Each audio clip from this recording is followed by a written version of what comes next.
रुमैसा आलिम के दिमाग में एक ही बात को बार बार डालने की कोशिश कर रही है और कहती है कि भाई मुझे तो लगता है कि मामला कहीं ना कहीं बहुत ज़्यादा ख़राब था, लेकिन शायद आपको इस चीज़ का अंदाज़ा नहीं है और आप परिचय पे अंधाधुंध एतबार करते हैं। लेकिन आपको ये बात समझ जानी चाहिए कि परिचय इतनी सादी नहीं है जितनी आपको नज़र आती है, और इस चीज़ को समझने की ज़रूरत है। जिसको सुनकर आप देखेंगे कि आलिम कहता है कि तुम्हें इन बातों को लेकर परेशान होने की ज़रूरत नहीं है, मुझे अपनी बेटी पे पूरा भरोसा है। जो भी होगा बहुत बेहतरीन हुआ है और बारी जैसा लड़का कोई नहीं मिल सकता और कहीं नहीं मिल सकता। तो बेहतर यही है कि तुम अपने अंदर इस तरह की फ़ज़ूल बातें लेके मज़ीद हमारा मूड मत ख़राब करो। रुमैसा को समझ आ चुकी है कि अब उसकी दाल जो है वो नहीं गलने वाली है। लेकिन जी आप देखेंगे कि रुमैसा अपने बच्चों की वजह से काफ़ी ज़्यादा परेशान है, क्योंकि काशिफ़ का दिन-ब-दिन का रवैया उसको काफ़ी परेशान कर रहा है। आए दिन कोई ना कोई ऐसी बात हो जाती है जिसकी वजह से उसको परेशानी का सामना करना पड़ जाता है। आलम से हर बात को छुपा रही है, क्योंकि आलिम अक्सर पूछता है कि मुझे ऐसा लगता है कि जैसे कोई बहुत बड़ी गड़बड़ और बहुत बड़ी गेम चल रही है, जिस पर वो उस बात को झुठला देती है और कहती है कि ऐसा कुछ भी नहीं, सिर्फ आपकी गलतफहमी है। आपको तो वैसे ही शौक है अपने बेटों के बारे में इस तरह की फजूल बातें करने का। कल तक आप अपनी बेटियों के खिलाफ थे, लेकिन आज आप सिर्फ और सिर्फ अपनी बेटियों का नाम ले रहे हैं और आपको ऐसा लग रहा है कि जैसे वही एक सही हैं और हम सब गलत हैं। चलो देखते हैं कि क्या होते हैं, यानी कि क्या चलता है और क्या नहीं चलता। एक दिन आएगा जब आपकी अकल ठिकाने आ जाएगी और आपको पता चल जाएगा कि वो किस पानी में है और क्या कुछ कर सकती हैं। आप जो कुछ उन पर अंधाधुंध इत्तबार कर रहे हैं ना, वो इत्तबार आपका बहुत जल्द खाक में मिल जाएगा। फिर आपको इन सब चीज़ों की समझ आएगी। जिस दौर से मैं गुज़र रही हूँ, वो ज़ुबैदा भी इस दौर से गुज़रेगी, तो फिर जाकर उसको समझ आएगी कि ये तकलीफ़ क्या होती है।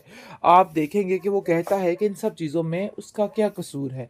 तुम बार-बार उठाकर उन लोगों को क्यों ले आती हो? तुम्हें अपनी तरबियत पर फ़िक्र करनी चाहिए, ना कि तुम्हें मेरी बेटियों की तरफ ध्यान देना चाहिए। खुदारा उनका पीछा छोड़ दो। वैसा उसने उसका जीना महाल कर रखा है। बात पे बात उसको ताने दे रही है और कह रही है कि आखिर तुम सही बताओ कि तुम्हें वाक़ई में मज़ा आया और बारी को किस तरीके से तुमने फँसाया और किस तरीके से हैंडल किया। जिस पर वो इन बातों से काफ़ी ज़्यादा हैरान हो रही है और कहती है कि आखिर आप इस तरह की बातें मेरे साथ क्यों कर रही हैं? मुझे तो समझ नहीं आ रहा है। लेकिन जी आप देखेंगे कि परिशे अब उसकी बात को अब बड़े अच्छे तरीके से जवाब देती है और कहती है कि जो होना था सो हो गया। अब मुझे आप लोगों की सफाई देने की या कुछ करने की ज़रूरत नहीं है। मुझे पता है कि आप कभी भी हमारी सगी नहीं हो सकती, तो बेहतर यही है कि अब आप हमसे साइड पे ही ज़रा रहें तो बेहतर है। क्योंकि मैं अपनी माँ जैसी नहीं हूँ जो आपकी बातों में आ जाऊँगी और सारी बातें दिल से निकाल दूँगी। मेरे दिल से आपकी ये फ़ज़ूल बातें कभी भी नहीं निकलेंगी और ये बात आप अपने ज़हन में अच्छे तरीके से बिठा के रखना।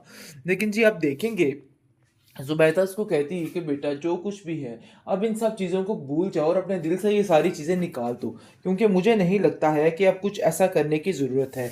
मैं चाहती हूँ कि जितनी जल्दी हो सके तुम अपने घर की हो जाओ और अपने घर के सारे मामलात को ठीक करो। अब ये नहीं चाहती हूँ कि किसी भी तरह से तुम इस घर के मामलात में बोलो या किसी को अपने साथ कुछ भी खिलाफ़ करने की कोशिश करो। इस पर आप देखेंगे कि ज़ुबैदा को कहती है कि आप नहीं जानती हैं कि वो किस कदर चालाक औरत है और अपने मुफाद की खातिर कुछ भी कर सकती है। मुझे तो उस पे बिल्कुल भी यकीन नहीं है और इसलिए मैं चाहती हूँ कि बस जितनी जल्दी हो सके आप इनके चुंगल से निकल आएँ, ताकि आपकी ज़िंदगी सुकून से गुज़र सके, क्योंकि आपकी ज़िंदगी में सुकून देखना चाहती हूँ। इसके अलावा और मेरा कोई मकसद नहीं। लेकिन ज़ुबैदा उसको समझाती है कि बेटा मेरी ज़िंदगी में सुकून ही सुकून है। जिसकी आप जैसी बेटियाँ होंगी वहाँ पे सुकून ही तो होगा। तो बेहतर यही है कि इन बातों को लेके परेशान ना हो।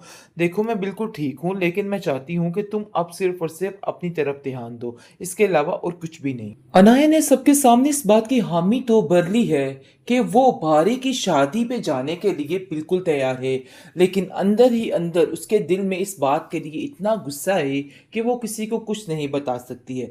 मतलब ये है शादी पे जाने का कि असल कहानी अभी शुरू होनी है, अभी इन सब चीज़ों की शुरुआत होनी है। उसकी माँ कहती है कि बेटा इतना तो मैं तुम्हें बड़े अच्छे तरीके से जानती हूँ कि तुम इन सब चीज़ों के लिए इतनी आसानी से मानने वाली नहीं और तुम्हारे दिमाग में कुछ और ही चल रहा है।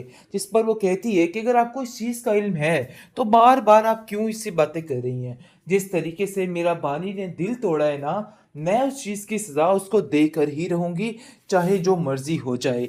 लेकिन जो उसकी माँ कहती है कि बेटा किसी उलट-पुलट काम में मत पड़ना।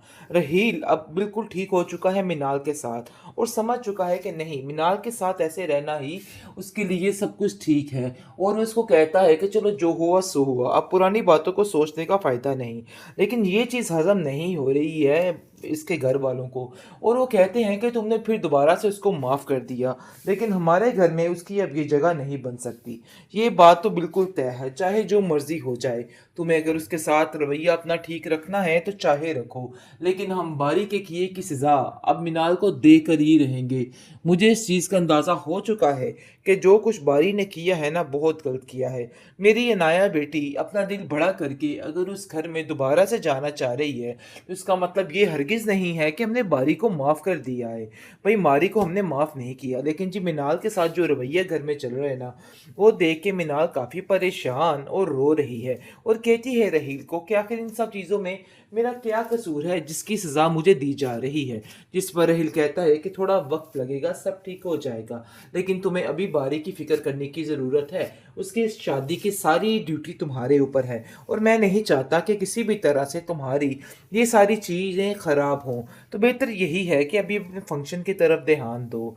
तुम में आप देखेंगे कि परिशे जो है, उसकी जो माँ है दूसरी रुमैसा, उसने उसका जीना महाल कर रखा है।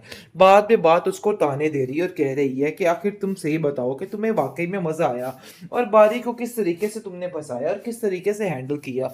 जिस पर वो इन बातों से काफ़ी ज़्यादा हैरान हो रही है और कहती है कि आखिर आप इस तरह की बातें मेरे साथ क्यों कर रही हैं? मुझे तो समझ नहीं आ रहा है। लेकिन जी आप देखेंगे कि परिशे अब उसकी बात को अब बड़े अच्छे तरीके से जवाब देती है और कहती है कि जो होना था सो हो गया। अब मुझे आप लोगों की सफाई देने की या कुछ करने की ज़रूरत नहीं है। मुझे पता है कि आप कभी भी हमारी सगी नहीं हो सकती। तो बेहतर यही है कि अब आप हमसे साइड पे ही ज़रा रहें तो बेहतर है। क्योंकि मैं अपनी माँ जैसी नहीं हूँ जो आपकी बातों में आ जाऊँगी और सारी बातें दिल से निकाल दूँगी। मेरे दिल से आपकी ये फ़ज़ूल बातें कभी भी नहीं निकलेंगी और ये बात आप अपने ज़हन में अच्छे तरीके से बिठा के रखना। लेकिन जी आप देखेंगे ज़ुबैदा उसको कहती है कि बेटा जो कुछ भी है, अब इन सब चीज़ों को भूल जाओ और अपने दिल से ये सारी चीज़ें निकाल दो।